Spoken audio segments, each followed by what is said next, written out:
बेटी की परवरिश।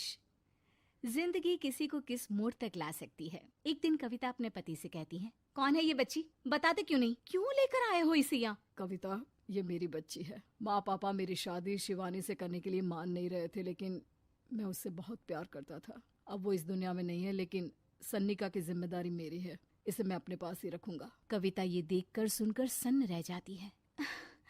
कैसी बात कर रहे हैं आप? लोग क्या कहेंगे? मैं कैसे इस बच्चे के साथ जीवन चलाऊंगी? देखिए, इसे देखकर मुझे टेंशन हो रही है। आप इसे ले जाइए यहाँ से। मेरी भी तो बेटी है, मैं उसका हक कैसे मार दूं? दिनेश कविता को किसी तरह समझा लेता है। देखो सन्निका, ये आज से तुम्हारी माँ है, इन्हें तुम्हें माँ कहना है। कविता को तो सन्निका को देखना भी गवारा नहीं है, फिर वो उसकी माँ कैसे बन पाती? और शायद दिनेश भी ये हकीकत जानता था। कुछ साल बाद देखिए, अब राधिका बड़ी हो गई है, उसके लिए किसी अच्छे घर का रिश्ता देखिए ना। शादी तो करवानी है ना? हाँ, लेकिन सन्निका उससे बड़ी है, पहले तो उसकी शादी तय करेंगे ना। जमाना जानता है कि वो एक नाजायज लड़की है, कोई उससे शादी क्यों करेगा? ऐसे भी आता है क्या उसे, जो कोई उसे अपने घर की बहू बनाएगा? तभी वहाँ सन्निका आ जाती है। पापा, मुझे स्कॉलरशिप मिल गई है, आगे का सारा खर्चा यूनिवर्सिटी वाले उठाएंगे। मैं कल ही वहाँ हॉस्टल में शिफ्ट हो रही हूँ। लो, सुना दिया ना फैसला। अरे अब क्यों शिफ्ट हो रही हो? पहले ही हो जाती शिफ्ट। दुनिया में यूं कालिक तो ना होती हमारी। क्या यार कविता, एक तो खुशी की बात है कि लड़की को कुछ आगे बढ़ने पढ़ने का मौका मिल रहा है, लेकिन नहीं, तुमको तो केवल ताना मारना ही आता है। जाकर देखो शिवानी क्या कर रही है। अरे हाँ, मैं शिवानी को दूध देना भूल गई, वो कैसे उठेगी? कविता को ये सुनकर गुस्सा आ जाता है। हाँ हाँ, अपनी किताबों से फुर्सत मिले तब ना। मेरी बेटी ना कुछ खाए ना कुछ पिए, यही तो चाहती हो तुम। सन्निका, जिसने कभी कविता से बात ही नहीं की थी, क्योंकि वो उसे हमेशा कोसती, वो वहाँ से बिना कुछ कहे निकल जाती है। खाना तो पूरा बन गया, अब जाकर आराम से पैकिंग करती हूँ, कल वक्त से निकल जाऊंगी। देखिए जी, वैसे तो ये लड़की मुझे एक आंख पसंद नहीं, अपने कमरे में पैकिंग कर रही है। अरे मुझसे तो कभी बात भी नहीं करती। आप साफ साफ बोल दीजिए उसे कि घर से जाएगी तो सारा काम कौन करेगा? उसकी माँ। माँ का नाम सुनकर सन्निका भी वहाँ आ जाती है। नहीं, वो कैसे करेंगी, वो तो मर गई है ना। उस मनहूस औरत को मेरे घर में याद करने की कोई जरूरत नहीं है, समझी? वैसे भी ना होते हुए भी तेरी शक्ल में लगता है कि वो हमारे बीच में ही है हमेशा से। तो ठीक है ना, जब जा रही हूँ तो क्यों प्रॉब्लम हो रही है आपको? सन्निका घर से निकल रही थी। कविता ना चाहते हुए भी सन्निका को रोक लेना चाहती थी, और वजह थी सिर्फ उसकी सोशल लाइफ का डिस्टर्ब हो जाना। किटी में कविता की सहेलियाँ कहती हैं, क्या बात है, तू परेशान सी लग रही है, सब ठीक तो है ना? क्या हुआ, उस सन्निका ने फिर कोई तमाशा किया क्या? अरे नहीं नहीं, चली गई, वो तो ऑक्सफोर्ड की कोई NGO है, उसकी स्कॉलरशिप मिली है। मेरा भाई बता रहा था कि उसका तो फ्यूचर ब्राइट है। अरे चल ना, तुझे क्या, तेरा तो पीछा छूटा उससे। अरे कैसे क्या नहीं, घर का सारा काम करती थी। इसकी छोटी बेटी को भी तो उसी ने संभाला था, याद है? उसकी छोटी बेटी का जो केस हुआ था, वो भी अपने सर ले लिया था। हाँ, तो बदले में सारा खर्चा भी तो हम लोग ही उठा रहे थे ना।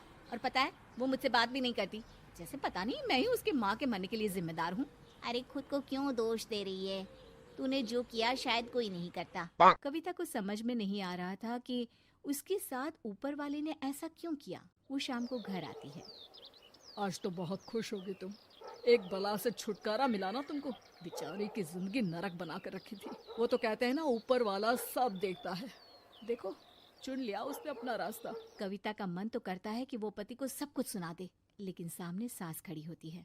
ये तो है, बेचारे को खाना बनाने से लेकर घर के सारे काम करने पड़ते थे। बाहर का भी कोई काम होता तो वही देखती। अब देखते हैं घर का काम कैसे होता है। तभी कविता की बेटी उसके लिए चाय लेकर आ जाती है। लो माँ चाय, कैसी रही किट्टी? अच्छी थी बेटा, खाने में कुछ बनाया है क्या? हाँ, सन्निका दीदी जैसी ही सब्जी बना दी है, आप रोटी बना लो। और हाँ, कल मैं चली जाऊंगी इलेक्ट्रिक बिल और राशन लाने के लिए। अच्छा अच्छा, पैसे मैं दे दूंगी। सन्नी का कार्ड दे गई है ना? हाँ माँ, एक कार्ड तो देकर गई है। अरे चोर नहीं थी वो, मेरे बेटे का ही खून है। पता नहीं कितना घमंड भरा है इसमें। अरे छोड़ो ना माँ, जिसको जो बनना था वो बन ही जाएगा। अच्छा माँ, कल चलना है उसके कॉलेज में, सभी पेरेंट्स को बुलाया गया है। अब कविता तो जाने से रही, तो हम ही साथ चलते हैं। हाँ बेटा, उस बिन माँ की बेटी का है ही कौन। अब क्या था, कविता का गुस्सा फूट पड़ता है। हाँ, आप लोगों के जैसे तो इंसान नहीं देखे मैंने। अरे मेरे सामने ही अपनी नाजायज बेटी को लाकर बिठा दिया। रोज मैं उसे देखती तो एहसास होता कि कैसे आपने मुझे इतना बड़ा धोखा दिया। जरा सोचिए तो, अगर ऐसा ही कुछ मैंने किया होता तो। अरे रहने दे, क्या नहीं किया तूने उसके बदले में। उस मासूम के साथ क्या क्या करती थी सब जानते हैं हम। अरे छोड़ो ना माँ, ये तो एक बात लेकर बैठ जाती है। चलो सोने चलते हैं। अगले दिन दिनेश और उसकी माँ सन्निका के कॉलेज में जाते हैं। कैसी हो बेटा, मेरा नाम रोशन करना। जरूर पापा, ये ले बेटा पैसे रख ले। नहीं, वो कविता ने काट दिया है। अरे बेटा, वो माँ है तुम्हारी, उसका नाम क्यों लेती हो?